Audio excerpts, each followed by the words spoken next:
This podcast episode is about VR. I'm your host, Can Goose, aka Beckett, and your other host, if you would like to introduce himself. I'm Rich, and so is Beckett.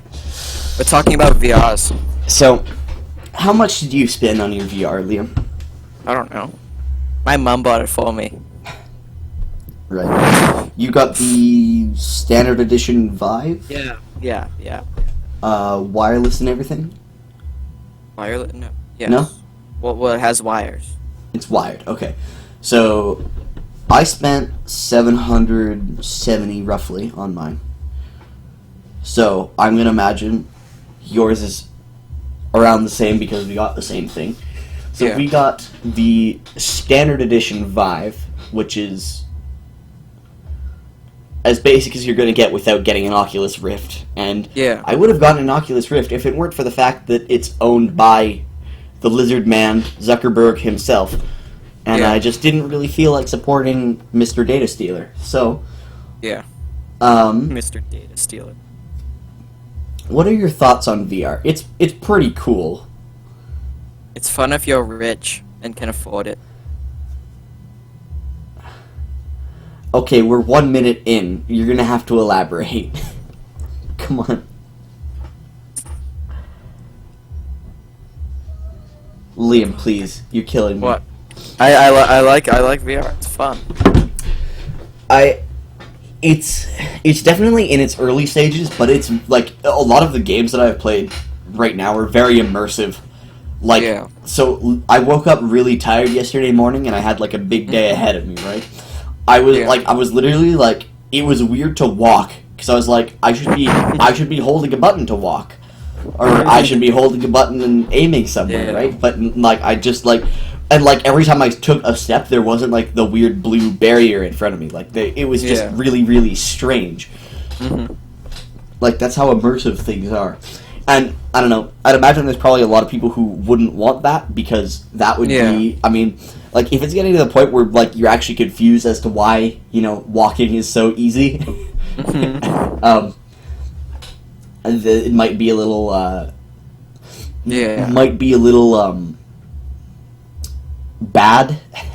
Yeah. But personally, I think that's how you should make a game. If the game Yeah. is so immersive that, like, you yourself actually feel weird, you know, walking, then they've obviously done something right. And playing, like, H3VR, Hot Dogs, Horseshoes, and Hand Grenades, really well That's done. fun. And, like, the fact that it's Yeah. got active development, too, Yeah. and, like, they literally, like, they're actually listening to the community, too. Yeah. Like, there was like a tweet 2 weeks ago to the dev where it was like, hey, can you make it so that the carry handles on certain guns you can actually, like, hold them from? Literally this morning, devlog came out. It's in the game now. Like, they have listened. A bit more so listening, I would say, than certain other devs. Battle State Studios. Yeah. You know. I think it is. It is definitely in its early stages. I mean, at some point we're gonna have. I mean, at this stage, it's essentially just having like a restrictive flight recorder attached to your face. But I wouldn't be surprised if at some point in maybe even near future. I mean, who knows, right? But at some point, it will be like a pair of glasses that you just wear. Yeah. And instantly you will be able to grab things in the real world. It will be a very, very big change in especially in the way that video games are seen and presented. Yeah. There was a virtual reality battle royale game that Trump publicly accused of being a school shooter training simulator, which is obviously wrong. But, I mean, we're aggravating boomers to that point. VR is going to be a huge step in that direction, just based on how, like, realistic things can be. Games like Onward VR, like, you could record your own death sound. So... That's sick. I mean, you get people who every time they die, they say poop sock. So, it depends on how creative of a person you are. But like there was one where it was the dude just screaming for 5 minutes and saying medic, medic. Like it was realistic. It was scary. Like VR games are like really realistic. I mean, some of them aren't. I mean, if you like games like Gorn or I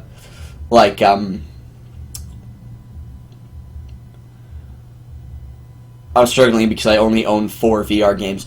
Like games like Gorn, like very clearly not realistic, right? But they just as easily, I mean, with a graphics change, they just as easily could be. Yeah. I mean, you could make. I mean, H3 VR. It's really realistic in the mechanics, but I know, like the fact you're fighting hot dogs, right? Like that. But they've done that for a reason, because if they hadn't have done that, there could be genuine reason to believe that person could be, training psychopaths. I mean, look at me. I clear out a house in H3 VR in 23 seconds now. Full house. Oh. I'm pretty good. I mean, congrats. I thought I was the only one that still played Breaching Proto, but yeah. No, dude. But it is a very cool experience. Listeners, if you haven't tried VR yet, I implore you to try VR, because it is a new thing. It is really cool. And if they're also it's pretty cool. They're also, I saw a video on this, but it's a school shooting simulator for police officers. Oh yeah, that's the other thing. They set them all up in this room, and they have like their comms and stuff like that, and they go. Yeah, and they deal with like a school shooting situation. Yeah, and it's a big thing for a lot of officers who, for a lot of police departments rather, who in the past might have never even thought about needing to experience it. Yeah. But nowadays it's becoming, especially considering the way our government is, both, in Canada and in states and in every other country you can think of. It's definitely a thing that a lot of police forces haven't had to deal with in the past and now might have to, which is unfortunate. But training programs like this, I mean, that's huge, because aside from the real thing, cops aren't going to be experiencing anything of that level of stress, of that realism anywhere else. And so making a training simulator that is state-of-the-art realistic is very important. And VR has tons of practical uses. I mean, you would see in the early 2010s, militaries were using desktop games. Arma 2 actually had a government edition to train their troops to make how you would make tactical offensive pushes and they could use it to teach room clearing tactics, right? Yeah. And now with air forces that use drones, people who are avid gamers, drones are an absolute breeze. Yeah. People who spend hours playing flight sims generally will grow up to pilot a plane, which is kind of a cool thing. But with VR, right, it just adds that extra step of realism that you don't experience anywhere else. Games like DCS World are VR compatible. War Thunder is VR compatible. There's a game called VTOL VR where you fly I think it's a V-22 Osprey or something similar to. That's VR. And piloting a plane in VR is a very different experience from piloting a plane in on a desktop, right? Because you're not actually there, but your brain thinks you're actually there, which adds that extra level of panic when the dials start flashing and suddenly you can see the ground. There are parts of the ground you couldn't see before, right? But it also adds that extra level of euphoria when you're taking off. Yeah. And that oh yeah that you make when you get a really smooth landing, right? And I think I mean, obviously, like, planes, it's one part, and, like, vehicles is one part, but realistic, like on-foot simulations in VR, that's huge, because VR really does allow you to do that. I mean, it allows you to take part in, like, I'm sure there's a video game somewhere in VR where you could take part in the D-Day landing, like, from complete 360 VR, and it would be, I mean, it wouldn't be as realistic because you're not actually getting shot at, but it would definitely, to, you know, someone who hasn't experienced something like that, it would feel realistic. And I think that's really important because, like, VR has a lot of practical uses, right? So does AR, augmented reality. I mean, augmented reality, my first run-in with it was on the 3DS. They had this thing of AR cards that had, like, little video game characters on them. And you would scan the card with the QR code, and then through the 3DS you could see that video game character on your floor. And you could actually, like, make it do things and interact with you and interact with the world, right? Augmented reality has a business use, you know. I mean, instead of having, like, a $4,000 TV, now all you'd have to do is put on a pair of glasses on, and all of a sudden, boom, Netflix is plastered across your bedroom wall, right? Or, like, instead of doing a PowerPoint presentation, you know, forget getting the projector screen. Just you know, have have everyone put on these glasses, and boom, all of a sudden you now have this demographic and, like, statistic graph just pops up over the window. Like, it's got some practical use, but it's definitely going to be the biggest thing in the gaming world. I mean, because, like, we have solutions to the problem, like, business problems already, right? Like, it was never an issue to have a projector screen and, you know, just do the business meeting with that, right? We could definitely make it better with VR and AR. Yeah. But in video gaming, I mean, people always want to take it to the next level, right? Like, people will start with the 3DS, and, you know, in 10 years' time, they will have, you know, 3 monitors and, like a Corsair keyboard and, like, liquid cooling PC and, like, you know, like, they'll have a graphics card that, like, is, like, smaller than your phone and yet rivals, like, graphics of, like, literally in, like, real world graphics. Like, it's almost, like, strange, this sort of infatuation with, this is really good, but I want it to be better, right? And I think VR is going to be that major push, especially now that it's widely available. I mean, like, in the 90s, if you wanted to play a video game, or maybe not in the 90s, in the 70s, if you wanted to play a video game, you had to go to, like, an arcade, right? Yeah. And then in the 90s, you wanted to play a video game, simple and easy. Just drop, like, a couple $100 on this gaming console, and you can go out and buy games from your, you know, local neighborhood mall, right? And you would come back and you would play for hours, and that was state of the art. Like 2010, you wanted to play a video game, you would literally just install Steam, and you'd have thousands there, just ready for you to, you know, buy and install and play, right? Now, like, if you wanted to play VR in, like, 2015, either you paid a fortune for it, or you went out to, like, a little local VR experience place, right? Yeah. Now, like, they're going to become really, really available quick.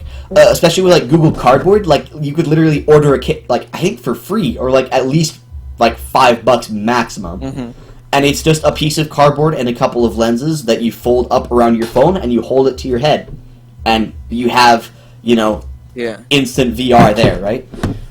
And, like, things like the Oculus Rift Go, I mean, it is the simplest of the simple you're going to get.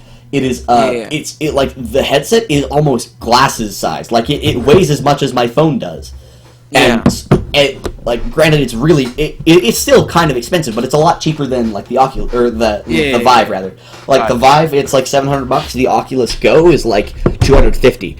Now, it's very bare bones. Like, you can't play, like, H3VR or, like, Beat Saber on it, because it doesn't have controllers. It's really just for, like, you know, I want to watch video, like, YouTube videos in 360, but the Google Cardboard is too homeless person for me, you know? Yeah. Like it's too cheap Yeah. for me. But Yeah. like there's definitely some good cheap options, but like if you want the best experience, you're gonna buy big. Yeah. And like I am definitely really hyped to save up money and buy the wireless adapter for it. Apparently the wireless adapter is like $500. Like for the same price that you could buy the standard Vive and like the wireless kit, you could buy the Vive Pro for. But since I've already got the standard Vive, I'm probably just gonna do the wireless kit. But like, think about it, right? The wireless kit that would like, you could walk anywhere in your house with it, really. Yeah. Like if you wanted to, you could, you know, explore your house in VR. Well, like that's the same thing, because like my dad will only go on my VR set to go on Google Earth Oh yeah. and like go to the Grand Canyon Oh. and like all this sick stuff. It'd be really cool to like if the sensors if you could like modify your sensors or whatever, so that instead of like the 6 meter by 6 meter maximum or whatever it is, Yeah. you could get like a 60 by 60 meter and then just rent out a Yeah. warehouse and then just explore Google Earth like Yeah. completely undocked. Like you could move anywhere you wanted That'd be inside sick. this warehouse. That would be really cool. But I mean, like, there's definitely the hardware limitations of it. Like, the sensors can't see very far. They're essentially bats. Like, And with reflection and stuff, that's a huge pain. yeah. Have you heard about like the reflection No, I haven't. problems and stuff? If you have like a mirror or like literally anything that's reflective that like you can like see your reflection in, Yeah. the sensors will literally like see the controller in the reflection, Oh. and your hand will go from being in the right spot to being 40 feet away through the wall and into your neighbor's house. Like Interesting. it's I had like a mirror and a window like right next to where I Oh. have my VR. Yeah. And when I tried playing Beat Saber, every 2 seconds my right hand would like travel to freaking Australia and back.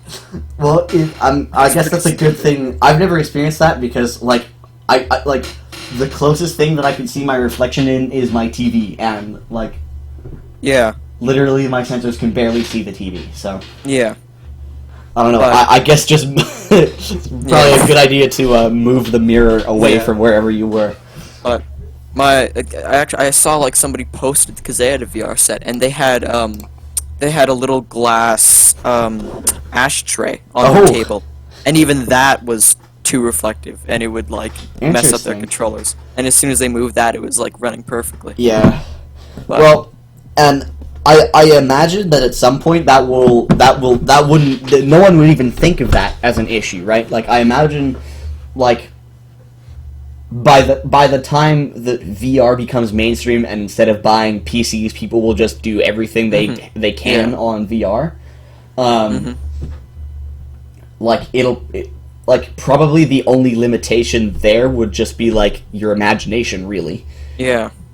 But I mean, like now the issue is like the sensors don't really go far enough. Like I couldn't fit my entire, like if I moved like the couches and like the TV and like stand and crap like that out of the way, it wouldn't be able to register my entire living room with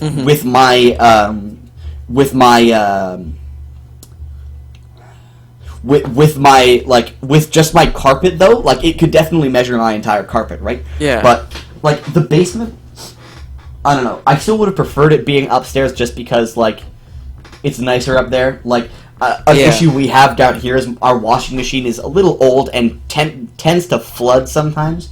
So like Yeah. for a couple of days I couldn't touch the VR headset because we just had to let the carpet down here dry. I don't know, maybe I'll put a tarp underneath my playmat. But like I would still prefer upstairs, but the basement is honestly like a really good space. Now we don't really have enough space to store everything we own and have an open VR play space in the basement, but we found a way and it works. And it's honestly not that bad. The one issue is it doesn't really smell that great down here. That's the one issue. Because back when we still had a cat years ago, the cat just kind of peed wherever it pleased down here. And it, still a little reminiscent. It's a nice reminder and souvenir of our cat, which is now very much dead. Fun fact, actually, not so fun fact, before the cat died, it was bleeding from its anus, so... Oh. That was the first sign that we figured out the cat might be dying. I don't know. I was really, really young when that happened. I was like maybe 4. So I still remember that cat though. That cat was really soft. How long have we been recording? 20 minutes. We could probably do a shorter one, like a 35-minute one instead of 50. Okay. Funnily enough, so I have not every issue, but I've got my oldest issue of PC Gamer dates back to March 2015, and my newest one is from August 2019. Yeah. And I haven't actually seen much about VR in any of them. I don't even know if I've seen anything about VR in any of them. Yeah. I'm certain there's probably some article somewhere, but I, like, honestly, off the top of my head, and I've read these, like, each probably 20 times, I off the top of my head, I can't think of any issue that had VR in it. Now, it is called PC Gamer, not VR Gamer, but, I don't know, I imagine that's probably going to start picking up soon, especially now that VR is getting the, creator coverage that it deserves, with like people like the Misfits and their sort of circle of friends doing like TTT and Pavlov, or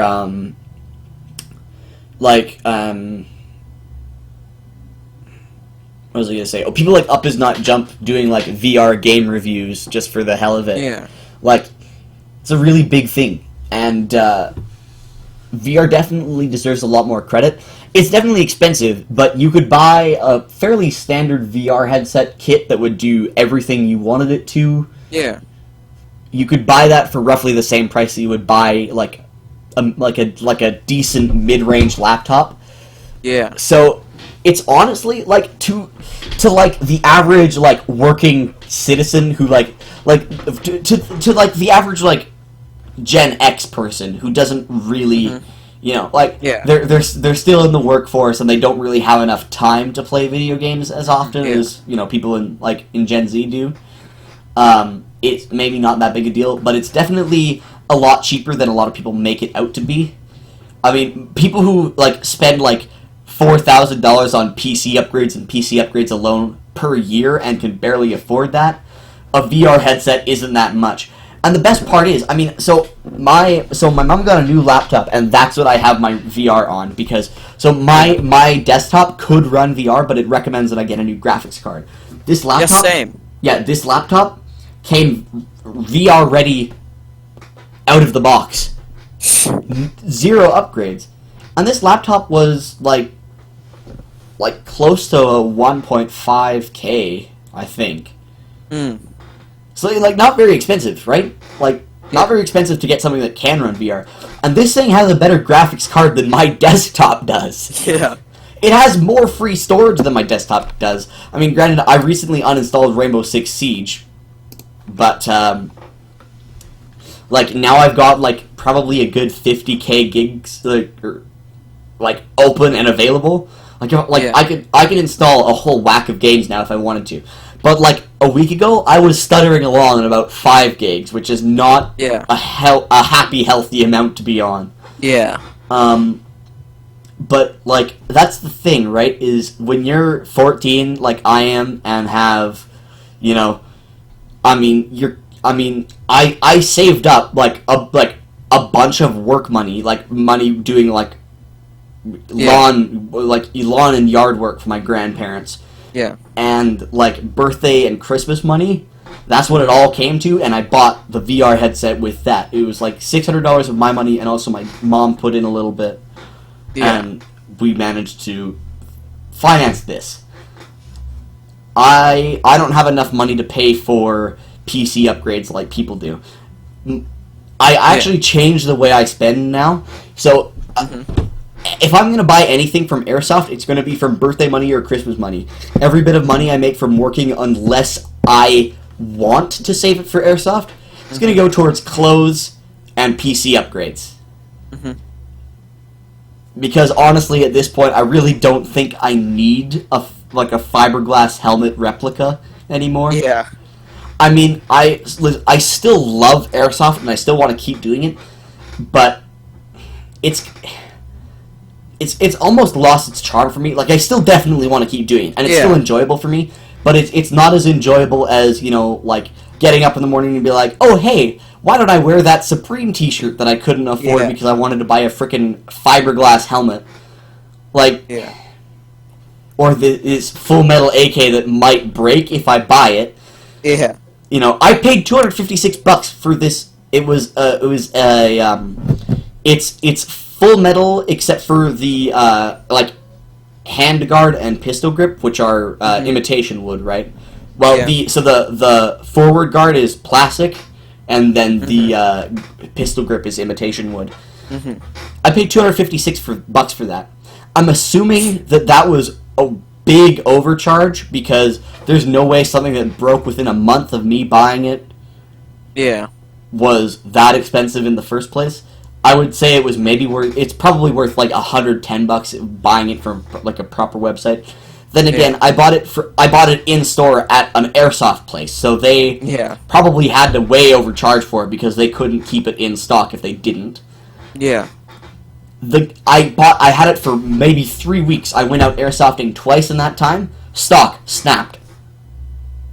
It didn't break down the middle. The screws came loose because the Allen screw that was in the stock was so damn shallow that it wasn't fully threaded. So it just kind of came undone. I was still really, like, I'm still really upset at that because I paid a lot of money for it, and now that it's broken, I'm like, if I'm gonna sell it again, I'm gonna have to let them know that it's secondhand and did break beforehand, and it's fixed now, or it will be fixed soon. But I'm gonna be losing $70 on that, right? And so I just don't want to spend money on that. Granted, I did buy it. It's by a brand name that isn't very reputable as far as I've seen. No one talks about Star Rainbow Company in the Airsoft community. Like, no one talks about it. Probably because, you know, they're not very good, question mark. But everyone talks about SEMA, so if I get a SEMA AK, it might not be as big a risk as getting, you know, some off-brand Taiwanese company. But, then again, I don't know. I feel like I spent too much on Airsoft already, and I'm starting to, like, come to my senses about it. Like, I've easily spent... I own easily $800 worth of Airsoft and military surplus, like, alone. And, I would love to say that, you know, oh, I have, like, $4,000 worth of Airsoft gear, guys, come look at me. I would much rather spend that on clothing that I'm going to wear all the time, like, like, Hypebeast clothing. If I had enough to wear Supreme, I would wear it every single day. Like, it would, I would. You would think I had a brand deal with them, right? But like, if I had enough money to pay for that, I would. But the thing is, with Airsoft, like, you don't show up to school wearing fatigues, because then people automatically assume that you're there to kill them, and that's not me. So, like, spending $800 to have, you know, a plate rig, fine and dandy if you're a full-time airsofter like most airsoft YouTubers are. But I'm not, really. Like, there's no other way to put that.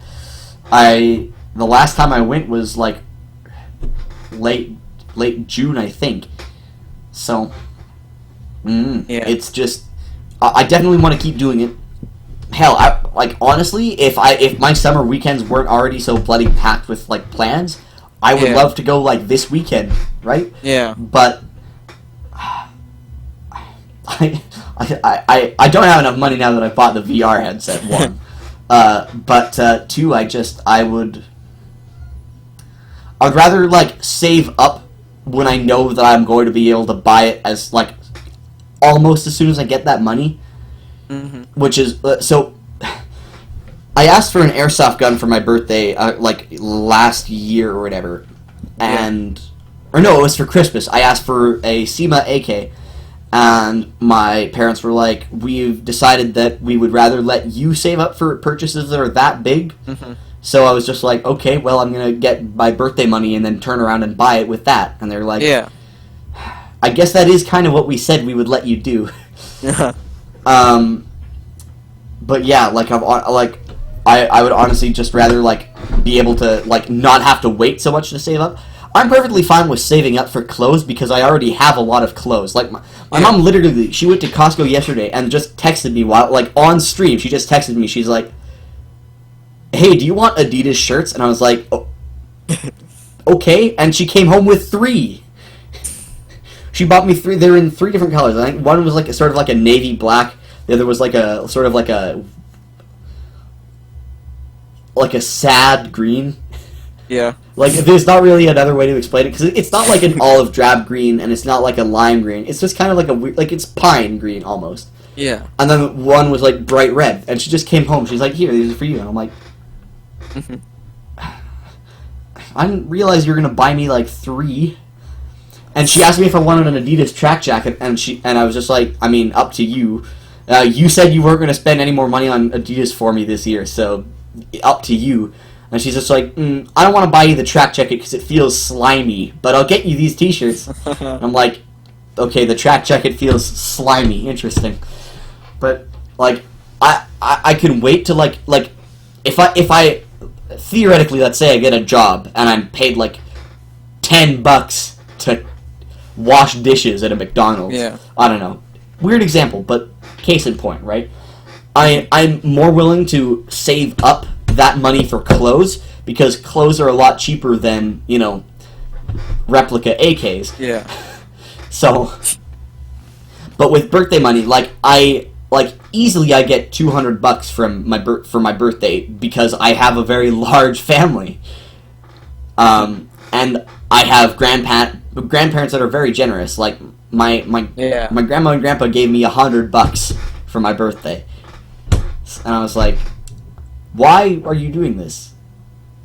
You don't need to do this.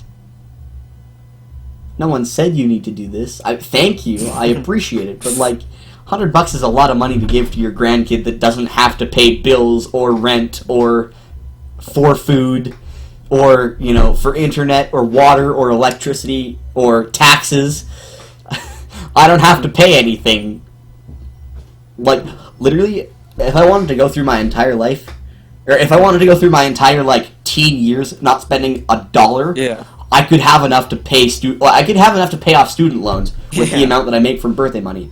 And, like, it is ridiculous the amount of money I make from birthday money. And I appreciate it. Like, I'm not, like, it shouldn't be happening, but I'm also not upset that it's happening. Like, I will graciously take $100. Yeah. It's always so weird when my granddad offers to pay for something for my mom and she turns it down. I'm like, why would you say that? Why would you say no? Then again, like, I am Gen Z, and boomers paint us as the greediest generation. Actually, no, they paint millennials as the greediest generation. We're basically millennials. It's just, our humor is just, like, goblin. Like, we are just the strangest batch of people. I mean, we laugh at the word beans on a consistent daily basis. So, Yeah, no, it's... we deserve to be made fun of as a generation, in my opinion. But jalapeno. Jalapeno. But yeah, like, I don't want to be painted as a greedy generation, but free money is really nice thing to be offered. Yeah, free money's pretty sick.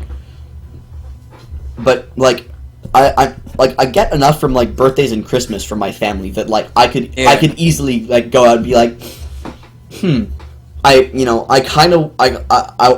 kind of, you know, don't know how much, you know, I don't know how much I'm going to spend, but I know that I could spend a lot, and I could go on to eBike and pick out, like 2 guns, you know, total, 2 guns that are in the 100 to 200 range, and could just look at them and be like, I want that. I think that's what I want this time. And I could pay for it, right? Yeah. But, like, with clothes, the thing with clothes is that you look at it in advance, and you think, oh, that looks really good, and then you have that that like push to work for it because you want it before it's gone, right? And then I will be more than happy to procure like $40 to get a hat or a T-shirt or something. Yeah. Like every time I see that like there's an Odd Future shirt or something in stock at from another, which is for the listeners, it's our local Hypebeast store. Every time I see that there's like an Odd Future shirt there, I will immediately jump up and be like, okay, I have my $20 bill, I'm gonna go buy that. Like I recently bought. It was I think it was from it was an Odd Future donut shirt, but it was the Flower Boy donut shirt. Oh. So it had it was like the blue cloudy sky with like the hot air balloons on it. Yeah. It looks really good, and I bought that. I also bought a Nautica sweater, which was it's really nice. I really like it. Yeah. And then my mom slipped me on $100 bill, and she's like, "You want that Supreme hat, right?" And I'm like, God damn it! Why do you make me feel so guilty? Like I really appreciate it, but at the same time, like I was so taken aback because I'm like, my mom would never give me $100. What did you do with my real mother? She already pays for so much of my bull crap, and she puts up with it too. So, her giving me $100 out of the blue to buy a cap that I like, it's not even it literally a toque that like probably costs 50 cents for them to produce. Yeah. Out of the blue, 100%. I completely left field, unexpected. I'm really thankful and happy that she did it though. And the thing, like, I'm bad at expressing thankfulness because when someone gives it to me, I'm like, why are you being nice to me? Like that's my immediate reaction. Is like, I'm a bad person. Why are you giving it to me? But like, like inside, I'm really, really thankful. Like I'm ecstatic, but I'm like on the outside, I'm like on the outside, I display confusion because, like, why? Like it literally would have cost you $0 to not give this to me and make me and have me spend it on, literally like 25 cents of clothing, and then like $90 of branding. It would have cost you $0 to do that, and yet you did it, and I'm really happy. But why? Like that's just my entire thought process, and so the way it comes out is, oh, thank you. Like absolutely no tone or anything. Yeah. I just sound like a prick. Alright. Which makes me feel bad. But man, this episode got really off track in the last 7 minutes. That's what I was gonna say. Alright, are you gonna call it? I don't know. Well, we ran like 40 minutes. We're at 38. We might as well go for like let's at least like talk about VR to wrap it up. Like if someone listens to the first part and then the last part, they at least think the episode's about VR. So yeah. VR. It's really cool. Yeah. You should get one. You should get one, chat. Chat, audience, listeners. Chat if you watch my Twitch. Losers. No, you don't call them that. But like, it's definitely a very fun experience, and like if you don't feel like spending like $700 on one, but you really want to try it out, like search up something in your town. Like trust me, you will find at least one establishment that has like VR set up. Places like the Rec Room, like they've got like little areas where you can experience VR. And it's not quite the same as like being able to choose what game you want to play, but it is very, very cool to just be like, oh hey, I'll do this 10-minute VR experience for $17, and I'll get to experience it. And if I like it or not, that might be something to base my opinions on later. But like, even if you don't want to spend heaps of money on it, go out, try it, just try it, because it is revolutionary. It really is. Like, it sounds campy the way I say it, but it is... It maybe not life-changing, but it's game-changing. That's what it is. It's game-changing. It's honestly a little unique. Unless you've, like, been in a real-life war zone or something. Yeah. In which case it might just induce PTSD. I don't know. Yeah. Anyways, this has been the Pogscast, and we hope you enjoyed.